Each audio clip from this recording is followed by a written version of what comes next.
All right, everyone, welcome back. The CRV customer approved the job.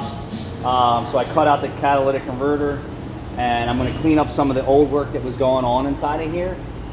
But when everyone was saying, oh, the oxygen sensor is in the wrong position, you're so wrong. PO420 isn't from the wrong position. See that the oxygen sensor in the back, right, is definitely, it's too clean. You can see the front one has some deposits on it, and that's an older sensor. So this is, I don't know how new this is, so maybe Firestone put an oxygen sensor in it. I'm not getting the whole story, but there was no code for O2 sensor slow response. So I actually hung it back up in the position that it is, and I'm gonna leave the previous work alone up here. I'm gonna clean up the back work. And then let me cut this cat apart and show you what's really going on. You wanna help, Caleb? You want to play camera guy? You want to play camera guy? So I have to cut this apart to show them what's going on here. Okay. So it's not, if you're buying a decent quality catalytic converter, it's not the catalytic converter's fault all the time.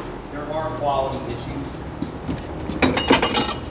We know that with eBay and Amazon and all the other junk crap out there today.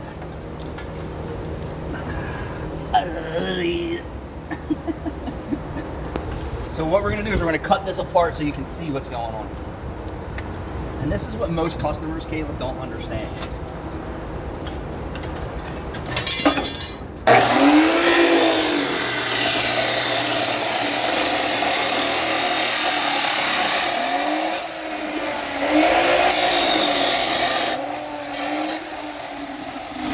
How would you know that we did this oxygen, this cat job? How would you know? So if we, check engine lights off. Well, hold on.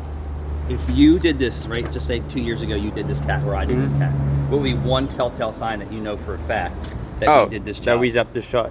We always tack weld these shut. This would be tack welded, or I would chisel it so it can't spin.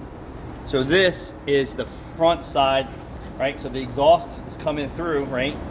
And this is where it's coming. This is the back. This is where the back oxygen sensor is, right in front of another catalyst. So this is the cat brick right here, it ends. So when they said it's too far out, it was right in the cat. It's too far back, it's not too far back, it's right in the cat. So let's go inside so we're not freezing. And then we're gonna try and get these guys a good view. Everybody thinks they know so much. You see this here? Yeah. What causes flame down in your exhaust system? Rich fuel mixtures for the most part. So it could be at a time. Fuel, unburnt fuel, like blow torching. Like, give me your little, where's your little?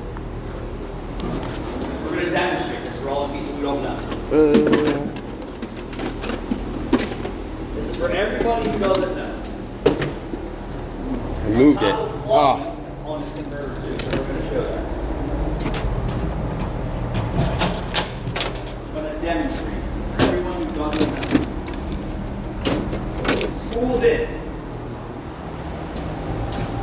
So we've already, so part of diagnosing someone's check engine light is actually checking the oil, right? Yes. Any vehicle that has VVTs or cam phasers and all that, you have to have good clean oil, and you have to have good oil pressure, and you have to have a sufficient amount of oil in the engine to satisfy their 100% function. Even though if they run low on oil, they don't necessarily code until they're way out of spec. Hence, people driving around with timing chains rattling all over the place and no timing chain codes until they get so far out of spec. There's a window that it operates in. So, we don't know the history of tune-ups. We don't know the history of fuel injection. We don't know the history on this car. We know that it's burning oil. In fact, we checked it today along with the check engine. When the engine runs low on oil, I'm going to explain this to you. That's what happens to the catalyst when too much heat or raw fuel or oil is firing in the exhaust system. It should be firing in the combustion chamber, but it's not. So when the hydraulic VVTs or timing chains and all that stuff, what happens is it takes the heat and the fire out of the combustion chamber and starts putting it into the exhaust flow. Therefore, the catalytic converter is melting away or degrading away, and that's why you have this effect here. So this converter is worn like that, from the heat and the flame going on the catalytic converter, and basically doing this, wearing the converter away, but not at enough of a temperature to melt it down. So is this a combination of things? Constantly running low on oil, messing up the timing of the engine, although it's not saying, hey, you have timing issues, and this is where you have to figure out what's wrong with the car. The cat is telling you what's going on with the car. It looks like there's droplets of fuel on the catalyst brick too, by the clean spot. So it means he may have injectors dripping, and when he starts, it's not enough to cause a misfire, but enough to come into the exhaust system, right? And then with low oil, it's heating that fuel, unburned fuel, and it's constantly just putting a flame on this converter, burning it up. So if the customer doesn't keep the oil full, he's never going to fix this problem. It's going to be a constant problem. So he needs a new engine.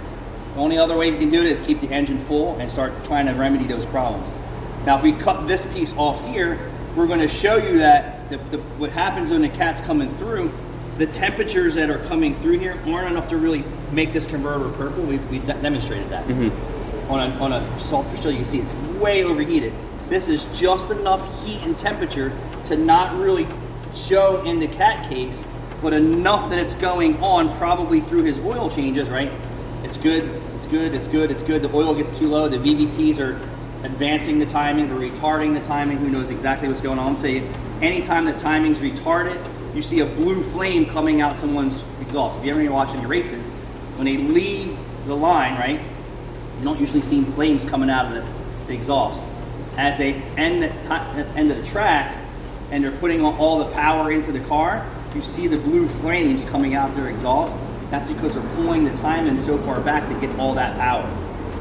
So fire in the cylinders is timing advanced, and retard means you're pulling the fire out of the cylinder so you're not melting it down, and you're putting that heat into the exhaust. And this is exactly what's going on. And these are only designed to operate without air, without antifreeze, without oil, without raw fuel. That's not what these are designed to do. They're designed to reduce emissions from complete combustion. So for everyone out there saying, oh, that O2 sensor's in the wrong spot, and blah, blah, blah, blah, blah, blah, you really don't have a clue. I'm not busting on you. I'm giving you guys the education. This is why this converter had a P0420 code. Firestone was way off in left field on what was going on here. I already knew that there was something going on based on the engine's burning oil, 200K, engine's a little noisy. How old are the spark plugs? This is just a prime example of what's going on. And if we take this brick apart and start closer looking at it, we may find meltdown, because I've seen bricks where you don't see it here, and if you cut the brick apart, it's melted down in between, or it's good here and it's melted down in the back. So we're not going to get super duper into this, just showing this is what's causing that. Too much flame, too much heat, too much fuel in the catalyst over a period of time, just decaying that brick away. Thanks for watching.